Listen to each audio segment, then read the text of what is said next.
در فورум دوم اقتصادی سمت‌های افضلیتناک رشد اقتصادی ملی در موضوع سمت استوار اقتصادی در شرایط تغییریابی اقلیم، معاون پرزیدنت بانک آسیایی رشد ان منگیانگ به دانشگاه بین‌المللی سیاحی و صاحبکاری تاجیکستان تشریف آورد. مهمان عالی‌قدر را یاردمچی پرزیدنت جمهوری تاجیکستان اوید به مسائل اقتصادی نعمت‌الله حکمت‌الله زاده، راهبریت دانشگاه و دیگر شخصان رسمی گرم و صمیمی استقبال گرفتند. معاون پرزیدنت بانک آسیایی رشد محترم این منگیانگ نخست از دستاوردهای عالمان و محققان دانشگاه، لایحه‌های سرمایه‌گذاری تهیه گردیده، پایگاه مادی تکنیکی و روند تعلیم در سمت آماده‌سازی کادرهای بلند اختصاصی، ساحه‌های سیاحی، مهمانداری، فعالیت بانکی و امثال اینها دیدن نمودند. راهبریت دانشگاه ذکر نمودند که بانک آسیایی رشد طی 26 سال همکاری 158 لایحه برای جمهوری تاجیکستان مهم را در سمت انفراستراکتور انرژتیکی، نقلیات، سیاحی، کشاورزی، مالیه و معارف مبلغ گذاری نموده ایستاده است.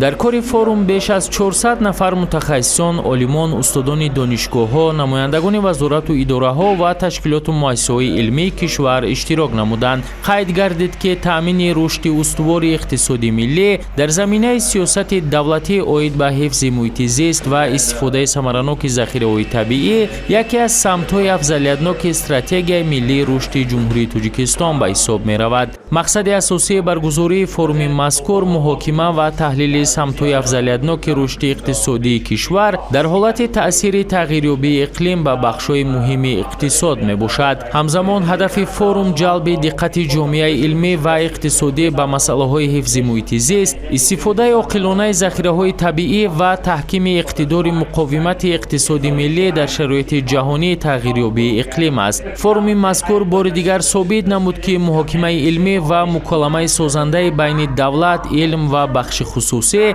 در رشد اقتصادی معاصر تاجیکستان نقش کلیدی دارد. ریاست دانشگاه بین‌المللی سیاحی و صاحبکاری تاجیکستان برای همکاری‌های پیوسته و سهم ارزنده در رشد اقتصادی جمهوری تاجیکستان و دستگیری لایحه‌ها در سمت تحکیم انفراستراکتور دانشگاه، معاون بانک آسیایی رشد این منگیانگ را با عنوان افتخاری پروفسور فخری دانشگاه سرفراز نمود.